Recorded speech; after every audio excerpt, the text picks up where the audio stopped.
Welcome to Carter's Retro Reviews. Today we're going to be reviewing PGA Tour 97 for the Sega Saturn. Now, it is an EA Sports title, and Sega and EA did not have a good relationship during the Saturn's life. So the question is, not really how good is it, but rather, how bad is this game really? I think that's probably a more valid question. And to answer that, yeah, it's pretty bad. It's pretty bad. So, without sparing any of the details, here it is.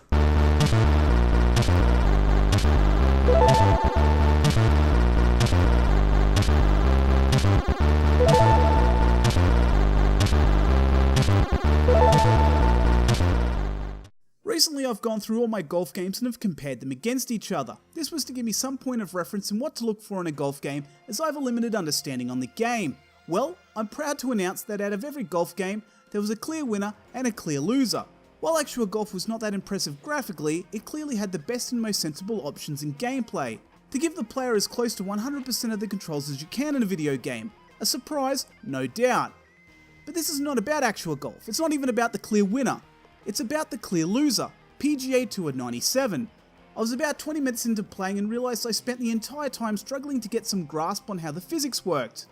Whether they're trying to prove the realism that putting your ball on the green isn't as simple as aiming for the hole roughly and then taking a shot without having a look at the dynamics of the ground or what, I have no idea. Because of all the games, the realism I think it was trying to emulate doesn't make for a good time.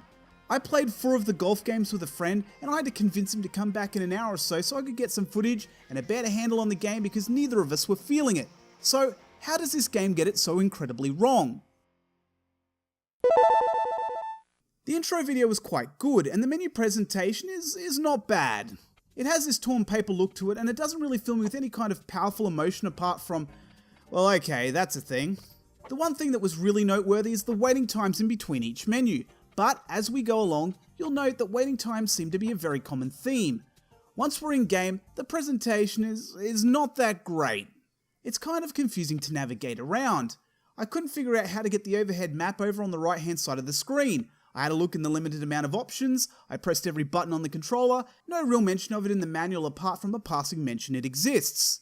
Also, the presentation of the shot completely defeats its purpose. It's this ugly yellow thick line that shows me absolutely nothing. It's supposed to show me where the shot is going to go, and if I was going to make a shot in front of me, it's just this line. This ugly yellow line. Maybe I'm not going to hit a golf ball. Maybe I need to pee. Maybe this is as far as I can pee if I hit the gauge at the right section. The graphics in terms of golf games is not bad. It's certainly not the worst of the games I've played, which would be a positive if I didn't have to wait for the game to load all the time. Trees have more detail in them than I've seen in other games, grass is the usual sea of green, and shadows are nice. The animation of the swing is fine, but the flow of the ball is pretty rubbish. The angles it puts me on if I slice it into the bush, which by the way was done on a few occasions, was absolutely useless. I couldn't see where I was placing my shot apart from, okay, so now there's this orange line instead of it being yellow. Yeah, thanks so much. You might as well have put a blindfold on me and tell me to go swing. I did have other angles, but giving those a mention would be like trying to explain why my apartment block is on fire, but somehow it missed your neighbour's apartment. Sound in game is non-existent except for a few scattering sound effects which were okay, I guess. Your ball is headed for the rough, or your ball is wet. It was something that I heard often. In actual golf, this works really well and elevates the gameplay. But here, it's amazing to see how you can do the same thing in 2 separate games, and one it works for, and the other one it comes off as lazy, uninspired, and is completely detrimental.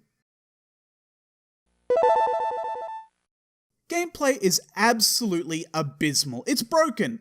I press buttons on the swing bar and the delay is nowhere near accurate enough to place any kind of shot. But Carter, I hear you say, you found that to be exactly the same with actual golf and that game got a glowing review, except it's not exactly the same. Firstly, the delay is far worse. The computer assumes you're a pro and the difficulty goes up like 1, maybe 2 shots to get it onto the green and 1, maybe 2 shots to put it in if you really fuck it up. There's little to help you get out of any kind of bind apart from the power of the shot, which would be really nice if it could show me where the shots are going to go. The delays in this game are insane. Make a choice in the menu, wait. Make a shot from the tee, fairway, green, anywhere really, wait. It took so long to load the game, I thought the game was broken. Once you land on the green, it's absolutely punishing on the angle you place. This is realism taken too far. Actual golf gave you the benefit of the doubt that you're going to shoot it off to the side a bit and angle it a bit to make it into the hole. Here, you angle it any way you want and it just doesn't matter. I don't have any kind of good footage to show you of me doing well here. Any kind of shot is improbable. I noticed that I didn't say impossible. I mean, I'm sure if you play this game for a while and you haven't killed yourself, you might get the hang of it, but there's just nothing here worth seeing it through to get to that level. If you want to make complaints that I made allowances for games like Sonic R, which had rubbish controls, to justify that you just need to spend a little bit of time to get to that point, the game itself offers enough fun in other areas for you to persist. This offers so little apart from turning it off and playing a better golf game. You have tee off, practice over 2 courses, and a bunch of golfers to choose from. Would I recommend this game? No. Don't waste your time. I know I wasted mine. Whatever I paid for it, it was too much.